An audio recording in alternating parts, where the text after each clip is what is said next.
आप देख रहे हैं आपका अपना YouTube channel online study one. तो देखिए फ्रेंड, आज फिर से आपके लिए एक नया वीडियो लेकर आए हैं। इस वीडियो में आज आपको हम दिखाएंगे कि झारखंड राज्य कर्मचारी चयन आयोग यानी कि जेएसएससी के द्वारा फिर से एक नया नोटिफिकेशन जारी किया है, जिसमें आपका बहुत सारा पोस्ट के रिलेटेड जॉब वैकेंसी है। तो ये सारा डिटेल आपको इस वीडियो में हम बताएंगे कि कौन सा पोस्ट है और कौन इसको डाल सकता है, क्या है एज इसमें डालने का और क्या है क्वालिफिकेशन, कितना है पोस्ट, कौन कौन सा पोस्ट है, सारा कुछ इस वीडियो में हम अभी डिस्कस करने वाले हैं आपके साथ। तो चलिए आप इस वीडियो में पूरा बने रहिए, अंत तक वीडियो को देखिए, तभी आपको सब कुछ समझ में आएगा कि कौन इसमें डाल सकता है। क्या झारखंड के स्टूडेंट ही सिर्फ डाल सकते हैं या फिर अदर स्टेट के स्टूडेंट भी इसमें डाल सकते हैं, या फिर जो झारखंड के स्टूडेंट हैं सिर्फ ओनली वही लोग डाल सकते हैं। तो सारा कुछ इस वीडियो में आज हम आपके साथ डिस्कस करेंगे। तो चलिए आप इस वीडियो को पूरा अंत तक देखिए, तभी आपको समझ में आएगा। तो चलिए शुरू करते हैं आज का वीडियो।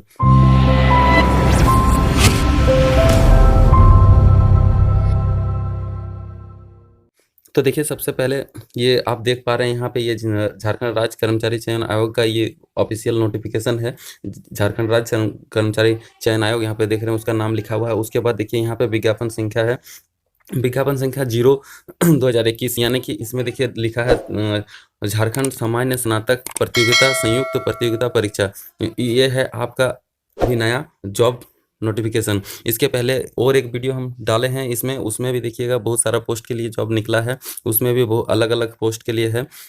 तो ये देखिए संयुक्त स्नातक प्रतियोगिता परीक्षा है, जो कि सीजीएल कहते हैं इसको हम लोग। पहले भी इसका वैकेंसी निकला था 2019 में, उसको रद्द कर दिया गया था स्थानीय नीति के चलते।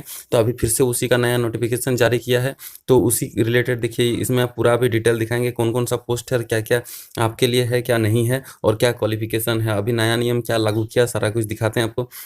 तो देखिए यहाँ पे सारा लिखा हुआ है डिटेल से। यहाँ देखिए सबसे पहले नीचे आते हैं, यहाँ देखिए इसमें सबसे पहले आपको जो है परीक्षा शुल्क लिया जाएगा। परीक्षा शुल्क में क्या है, 1000 रुपये आपको परीक्षा शुल्क लगेगा। और जो ST SC कैंडिडेट है उनके लिए 250 रुपया है। और जो आपका निःशक्तता वाले हैं, यानी कि जो विकलांग वाले हैं, दिव्यांग अभ्यर्थी हैं, उनको जो है 40% जिनका दिव्यांग है वो उनको छूट दिया जाएगा इस परीक्षा शुल्क में। और जनरल के लिए और ओबीसी के लिए 1000 रुपया शुल्क रखा गया परीक्षा शुल्क।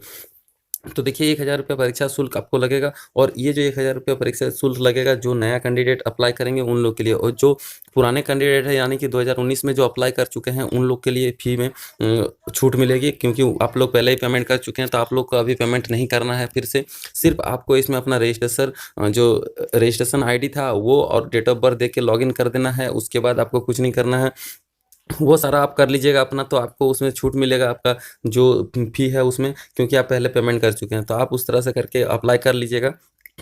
तो देखिए इसमें ये हो गया आपका फ़ी के बारे में। और ये जो फ़ी है आपका नॉन रिफंडेबल है, यहाँ पे देखिए लिख दिया गया है ये नॉन रिफंडेबल है, यानी कि आपको फ़ी जो है वापस नहीं किया जाएगा। उसके बाद देखिए चलिए आगे चलते हैं, देखते हैं और क्या है आगे।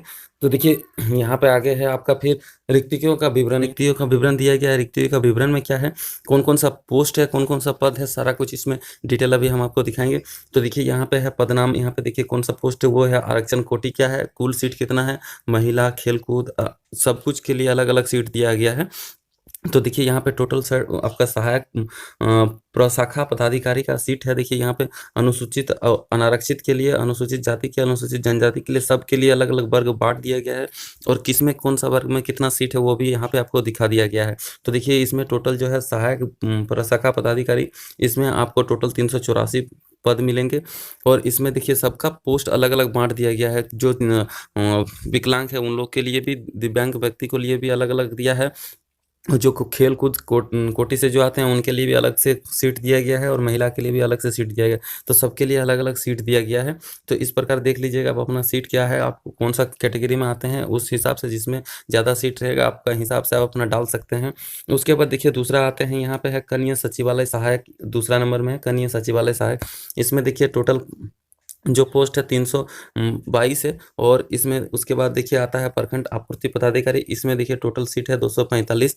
उसके बाद देखिए और आगे आते हैं यहाँ पे प्लानिंग असिस्टेंट, इसमें है टोटल आपका 5 सीट। उसके बाद देखिए इसके ये हो गया आपका पोस्ट का बात। तो इसमें इतना सारा पोस्ट का निकला है, यानी कि 4 ही पोस्ट से आपका इसमें वैकेंसी निकला हुआ है। तो सारा पोस्ट आपको यहाँ दिखा दिए लगभग। इसमें आपका 900 950 लगभग 950 आपका इसमें सीट है अभी फिलहाल। उसके बाद इसमें घट बढ़ भी सकते हैं, ये भी कहा गया है जेसीसी के द्वारा कि इसमें जब भी कोई इससे एग्जाम होते होते जब आपका कोई दूसरा विभाग से कोई अगर पोस्ट निकल के आती है तो उसको भी इसमें ऐड किया जाएगा। उसके बाद देखिए आगे आते हैं, यहाँ पे लिख दिया है देखिए कोटिवार रिक्तियों की संख्या अधियाचनी विभाग के अनुरोध के आलोक में संशोधित की जा सकती है, यानी कि इसमें घटाया बढ़ा जा सकता है इस सारे जितने भी पोस्ट हैं इनमें से। उसके बाद देखिए आगे क्या है, इसमें क्वालिफिकेशन वो भी दिखाएंगे, वेतनमान क्या है वो भी दिखाएंगे। तो देखिए यहाँ पे इसमें लिख दिया है कि वेतनमान क्या है। तो सहायक प्रशाखा पदाधिकारी के लिए देखिए वेतनमान है 44,900 से लेके 1,42,400 तक का। इसमें 7th लेवल का पे आपको दिया जाएगा, ग्रेड पे, यानी कि ग्रेड पे आपका 7 ग्रेड पे मिलेगा इसमें आपको। और देखिए कनीय सचिवालय सहायक के लिए आपका 19,900 से लेकर 63,200 तक का आपको वेतन मिलेगा। उसके बाद प्रखंड आपूर्ति पदाधिकारी में देखिए आपको 35,400 लेके 1,12,400 तक का आपका पेमेंट मिलेगा। और प्लानिंग असिस्टेंट के लिए देखिए 29,200 से लेके 92,300 तक आपको पेमेंट मिलेगा। और देखिए इसमें न्यूनतम योग्यता क्या है, न्यूनतम योग्यता क्या है, सबसे मेन बात है ये योग्यता कि कौन इसको डाल सकता है झारखंड सीजीएल को और कौन नहीं डाल सकता। तो योग्यता देखिए यहाँ पे दे दिया गया है, किसी भी मान्यता प्राप्त विश्वविद्यालय से स्नातक या समकक्ष डिग्री, यानी कि अगर आप ग्रेजुएशन किए हैं चाहे कोई भी स्ट्रीम हो आपका, आप आर्ट्स से किए हैं या फिर साइंस से किए हैं या फिर आप जिससे भी किए हैं, आपका सिर्फ साइंस होना चाहिए, मतलब आपका सिर्फ ग्रेजुएशन होना चाहिए। चाहे कॉमर्स का स्टूडेंट है आप, चाहे आर्ट्स का स्टूडेंट है, चाहे साइंस का स्टूडेंट है, जो भी जिस भी आपका स्ट्रीम हो, आपको सिर्फ स्नातक पास होना चाहिए, यानी कि ग्रेजुएशन आपका कंप्लीट होना चाहिए। या उसका समकक्ष डिग्री, यानी कि उसका समकक्ष, यानी इसको कहा जाता है कि जिसका भी ग्रेजुएशन के लेवल का जो भी यानी कि मान लीजिए अगर आप ऐसे ही ग्रेजुएशन किए हैं, बीए किए हैं या फिर बीएससी किए हैं, और कोई अगर जैसे टेक्निकल डिग्री होता है वो सब किए, तो वो लोग भी इसमें डाल सकते हैं, क्योंकि दोनों का लेवल जो सेम होना चाहिए ग्रेजुएशन का। ठीक है, उसके बाद न्यूनतम शैक्षणिक योग्यता तो यहाँ पे आप देख लिए। उसके बाद देखिए यहाँ पे और आपको सबसे मेन बात यहाँ पे ये दिया गया है नया नियमावली के अनुसार। तो यहाँ पे कह दिया गया कि उपयुक्त अनिवार्य योग्यता के अतिरिक्त अभ्यर्थियों को मैट्रिक 10वीं कक्षा एवं इंटरमीडिएट 10+2 कक्षा झारखंड राज्य से अवस्थित मान्यता प्राप्त शैक्षणिक संस्था से उत्तीर्ण होना अनिवार्य होगा, तथा अभ्यर्थी को स्थानीय रीति रिवाज, भाषा एवं परिवेश का ज्ञान होना अनिवार्य है। यानी कि जो भी स्टूडेंट इसको अप्लाई करेंगे, जो भी कैंडिडेट, उनको झारखंड से मैट्रिक और इंटर होना अनिवार्य है। लेकिन इसमें जो है ओबीसी एसटी एससी के लिए छूट है, उन लोग कहीं से भी झारखंड से अलावा कहीं से भी मैट्रिक इंटर किए हैं तो वो लोग इसमें डाल सकते हैं। ये कंडीशन सिर्फ ईवीएस और जनरल के लिए है। तो ठीक है, इसको भी आपको समझ में आ गया है। देखिए उसके बाद आगे चलते हैं, आगे देखिए और क्या क्या है इसमें। तो देखिए आगे यहाँ खेलकूद के बारे में दिया गया है। तो ये सब आप पीडीएफ को डाउनलोड करके आप आराम से आसानी से पूरा को पढ़ के देख लीजिएगा। पीडीएफ का लिंक आपको डिस्क्रिप्शन बॉक्स में मिल जाएगा, वहाँ से आप टेलीग्राम चैनल को ज्वाइन कर लीजिएगा, वहाँ से आप इसको डाउनलोड कर लीजिएगा पीडीएफ को, और आराम से इसको नोटिफिकेशन को पढ़ लीजिएगा कि क्या क्या दिया है क्या नहीं। उसके बाद आप अप्लाई कीजिएगा, क्योंकि बहुत सारे चीज़ इसमें दिया हुआ है, हम सिर्फ मेन टॉपिक आपको बता रहे हैं, आप इसको पढ़ जरूर लीजिएगा एक बार।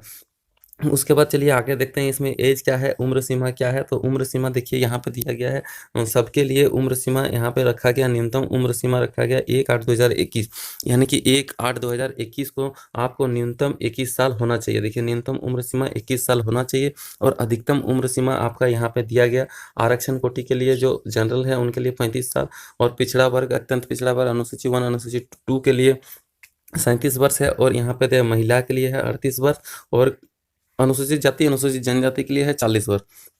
तो ये है आपका अधिकतम उम्र सीमा और ये है आपका न्यूनतम उम्र सीमा। तो दोनों आप देख लिए उम्र सीमा में। उसके बाद चलिए आगे चलते हैं, आगे देखते हैं और क्या है आपके लिए। यहाँ पे देखिए आगे बढ़ते हैं, आगे क्या क्या दिया है इसमें आपके लिए। तो चलिए देख लेते हैं और भी क्या है, परीक्षा क्या है, पैटर्न इसका कैसे परीक्षा होगा वो भी देख लेते हैं। तो देखिए इसमें बहुत कुछ कहा गया है, जाति निवासी के लिए भी बहुत कुछ कहा गया है। तो झारखंड राज्य के अनुसूचित जाति अनुसूचित जनजाति के संदर्भ में जिला अनुमंडल के उपायुक्त अनुमंडल पदाधिकारी के स्तर से निर्गत जाति प्रमाण पत्र, जिसका मानक प्रपत्र विशिष्ट वन में यहाँ पर आधारित है, यानी कि आपका जो है जाति प्रमाण पत्र है जो जिला अनुमंडल के उपायुक्त अनुमंडल पदाधिकारी के स्तर से बना होना चाहिए। और यहाँ पे फिर आगे देखिए आगे भी क्या दिया है। तो ये जाति हो गया, जाति के बाद आपको यहाँ पे स्थानीय निवासी के बारे में भी दिया गया और ये जो है ऑनलाइन फॉर्म भरा जाएगा और ये जो एग्ज़ाम है आपका ऑफलाइन होगा यानी कि पेपर मोड में होगा आपका एग्ज़ाम। देख लीजिए एग्ज़ाम का पैटर्न भी क्या है वो भी आपको दिखा देते हैं सारा। और इसमें जो है आवेदन जो आप कर सकते हैं वो आवेदन आपका कब से होगा वो भी आपको दिखा देते हैं। तो देखिए रजिस्ट्रेशन करने का सूचना दर्ज करने हेतु दिनांक 15/1 के 11 बजे से यहाँ पे देखिए दिखाया गया रजिस्ट्रेशन करने तथा सूचना दर्ज करने के हेतु दिनांक 11/1/2022 के 11 बजे पूर्वाह्न से दिनांक 14/2/2022 की मध्य रात्रि तक कर सकते हैं आप। यानी कि 15/1/2022 से लेके आपका 14/2/2022 तक आप मध्य रात्रि तक अप्लाई कर सकते हैं। और इसमें देखिए पेमेंट करने का डेट है आपका 16/2 तक और इसमें जो है आपका फ़ोटो एवं हस्ताक्षर अपलोड करने का डेट है आपका 18/2 तक। तो इस डेट तक आप इसको अप्लाई कर सकते हैं, ठीक है। उसके बाद देखिए आगे चलते हैं और क्या है यहाँ पे देखिए परीक्षा शुल्क का भुगतान करने की प्रक्रिया जो है इसमें आप ऑनलाइन मोड में कर सकते हैं पेमेंट या फिर आप जो है चालान बना के भी कर सकते हैं, ठीक है। तो ये भी आप देख लीजिएगा। उसके बाद पदों का विकल्प अभ्यर्थियों को उपलब्ध पदों के अनुसार पदों के लिए आवेदन में अधिमान्यता क्रम में विकल्प देना अनिवार्य होगा। यानी कि आपको प्रेफरेंस देना होगा कि आप कौन-कौन सा पोस्ट को पहले रखते हैं, कौन किसको लास्ट में रखते हैं, वो भी आपको डालना होगा जब आप ऑनलाइन कीजिएगा तब।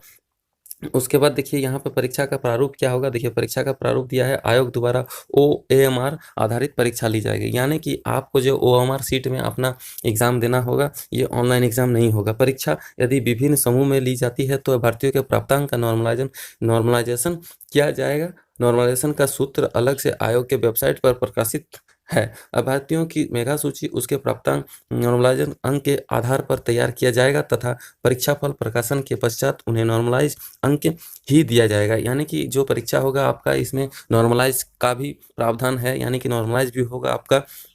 और ये जो एग्ज़ाम है आपका ओएमआर सीट पे होगा, यानी कि ओएमआर पे आपका एग्ज़ाम होगा पूरा एग्ज़ाम जैसे का ये सीजीएल ओएमआर सीट पे होगा। और देखिए इसमें कहा गया है परीक्षा का जो परीक्षा का प्रारूप है वो पाठ्यक्रम है वो परीक्षा एक चरण मुख्य परीक्षा ली जाएगी। यानी कि एक चरण में ली जाएगी परीक्षा, सिर्फ मुख्य परीक्षा होगी।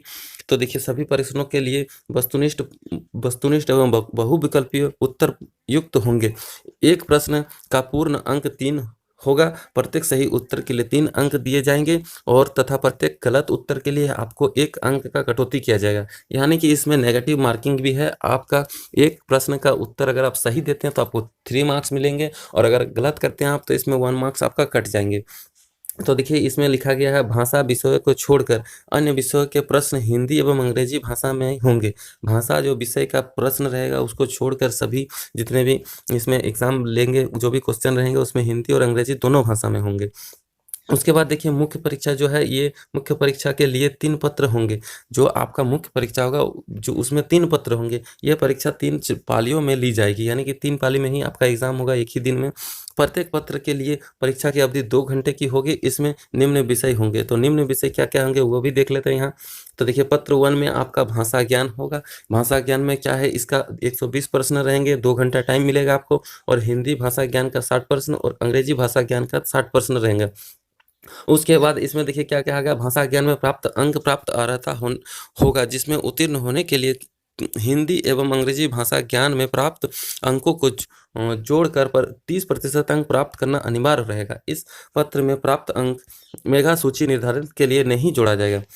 यानी कि जो भी आपका ये एग्ज़ाम होगा इसमें भाषा ज्ञान में इसमें 30% अंक आपको लाना अनिवार्य होगा जो कि आपका प्राप्त मेधा सूची निर्धारण के लिए ये नहीं जोड़ा जाएगा। सिर्फ आपको क्वालीफाई करना है इसमें इस परीक्षा में पत्र 1 में। उसके बाद देखिए पत्र 2 में क्या कहा गया है। इसमें कहा गया है कि जनजातीय एवं क्षेत्रीय भाषा कुल 100 नंबर, परीक्षा अवधि 2 घंटा। यानी कि 100 नंबर का कुल प्रश्न रहेगा जनजातीय एवं क्षेत्रीय भाषा इसमें और परीक्षा 2 घंटे की होगी। इसमें देखिए कौन-कौन सा भाषा है, आपको कौन-कौन सा भाषा में से आपको एग्ज़ाम देना होगा।